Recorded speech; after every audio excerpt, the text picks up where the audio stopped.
Hi friends, welcome to my channel. இன்றைக்கி நம்ம சேனலில் ஒரு டிஃப்ரெண்ட்டான பூரி ரெசிபி பார்க்க போகிறோம். பூசணிக்காயை வச்சு இந்த பூரி ரெசிபி நான் செஞ்சுருக்கேன். ரொம்ப டேஸ்ட்டாக இருக்கும். இந்த பூரி ரெசிபி எப்படி செய்கிறதுன்னு பார்க்குறதுக்கு முன்னாடி நீங்கள் இப்போ தான் ஃபஸ்ட் டைம் நம்ம சேனலை பார்க்குறீங்க அப்படின்னா மறக்காமல் இந்த சேனலை சப்ஸ்கிரைப் பண்ணிக்கோங்க. அதோட பெல் ஐக்கானையும் கிளிக் பண்ணிவிடுங்க. இப்போ வாங்க இந்த சூப்பரான டேஸ்டான பூரி எப்படி செய்யலாங்கிறத பார்க்கலாம். அதுக்கு வந்துட்டு நான் ஒரு 250 கிராம் பூசணிக்காய் எடுத்திருக்கேன். இதை நல்லா தோலை சீவிட்டு சின்ன சின்னதாக கட் பண்ணி எடுத்துக்க போகிறேன்.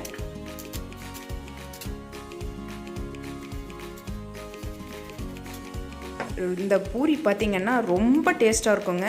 நம்ம இதில் சில மசாலா பொருள்களெல்லாம் சேர்த்து நம்ம இந்த பூரி செய்ய போகிறோம். அதனால் இது பார்த்திங்கன்னா உங்களுக்கு சைடிஷ் கூட தேவைப்படாது, சும்மாவே சாப்பிட்லாம். அவ்வளோ டேஸ்ட்டாக இருக்கும். குழந்தைங்களுக்கு ரொம்ப ரொம்ப ரொம்ப பிடிக்கும். ஒரு பூரி சாப்பிட்ற குழந்தை பார்த்திங்கன்னா 2-3ன்னு சாப்பிடும். அவ்வளோ டேஸ்ட்டான ஒரு பூரி. இந்த பூசணிக்காயும் ஒரு லைட்டான ஒரு ஸ்வீட்டு இருக்கும். அதனால் அது கூட நான் சேர்த்துட்டு நம்ம மசாலா பொருளெல்லாம் சேர்த்து செய்யும்போது ஒரு டிஃப்ரெண்ட்டான டேஸ்ட்டு இந்த பூரியில் இருக்கும். இப்போ நான் இந்த பூசணிக்காயை தோலை சீவி எடுத்துட்டேன்.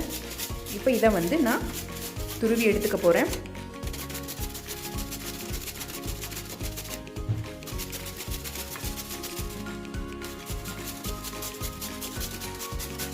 ரெகுலராக நம்ம பூரி செய்யும்போது ஒரே மாதிரியான டேஸ்ட்டில் தான் இருக்கும்.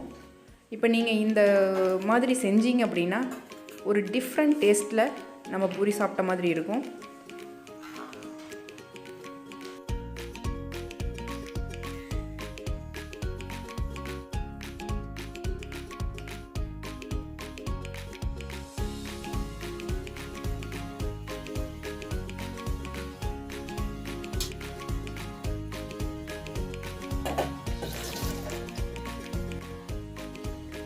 இப்போது இதில் 250 கிராம் கோதுமை மாவு சேர்த்துக்கிறேன்.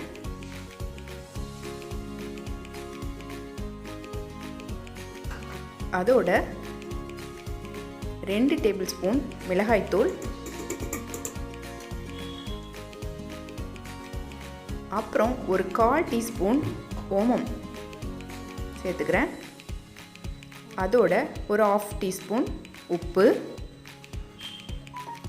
1/2 டீஸ்பூன் தனியா பவுடர், 1/2 டீஸ்பூன் ஜீரகத்தூள், 1/2 டீஸ்பூன் கரம் மசாலா. இப்போது இதெல்லாம் சேர்த்து கலந்து விட்டுறலாம். இப்போ இதுக்கு தண்ணி எதுவுமே ஸ்டார்டிங்கில் சேர்க்க தேவையில்லை. பூசணிக்காயில் தண்ணி இருக்கும் அப்படிங்கிறதுனால ஃபஸ்ட்டு நம்ம நல்லா பிசைஞ்சு கொடுத்துட்டே இருந்தோம்னா அதில் இருக்கிற தண்ணியிலேயே மாவு மொத்தமும் நமக்கு சேர்ந்து வந்துடும். அப்புறமா தண்ணியை தெளித்து தான் நம்ம பிசையணும்.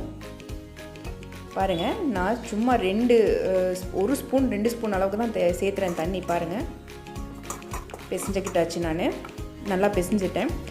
மாவு கட்டியாக தாங்க இருக்கணும், நல்லா கெட்டி பதத்தில் தான் இருக்கணும். ஏன்னா நம்ம இதை ஒரு 1/2 hour ஊற வச்சு எடுத்ததுக்கப்புறம் பார்த்திங்கன்னா லூஸ் ஆகிடும் மாவு. பாருங்கள், நான் ஒரு 1/2 hour வச்சுட்டேன் மாவை. இப்போ இது கூட கறிவேப்பிலை கொஞ்சம் சேர்த்துக்கிறேன். அதை நல்லா பிசைஞ்சு விட்டுருங்க. பாருங்கள், நான் பிசைஞ்சு வைக்கும்போது கெட்டியாக தான் பிசைஞ்சு வச்சேன். ஆனால் திருப்பியும் அது பாருங்கள் எவ்வளோ லூஸ் ஆகிடுக்குன்னு. நீங்கள் எப்போ கெட்டியாக பிசைஞ்சு வச்சிங்கனாலும் மாவு லூஸ் ஆகும். கூட கொஞ்சம் லாஸ்ட்டில் மாவு போட்டு பிசைஞ்சிக்கலாம். இப்போ இதை நல்லா பிசைஞ்சு எடுத்துக்கலாம்.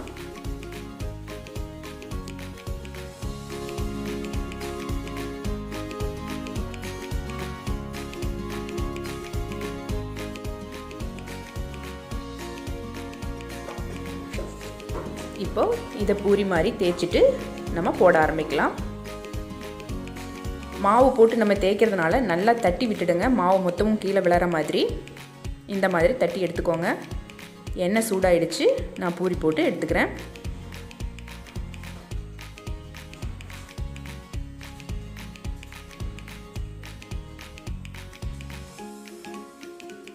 பாருங்கள் பூரி எப்படி நல்லா உப்பி வந்திருக்கு பாருங்கள்.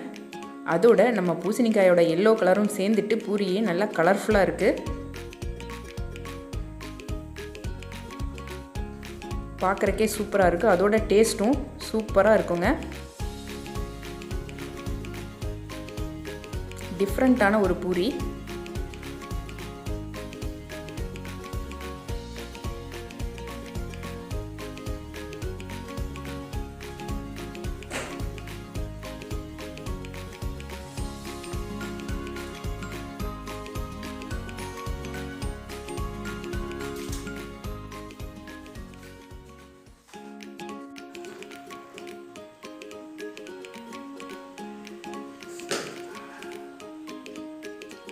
ஓகே, இதே மாதிரி நான் எல்லா பூரியும் செஞ்சு எடுத்துக்க போகிறேன்.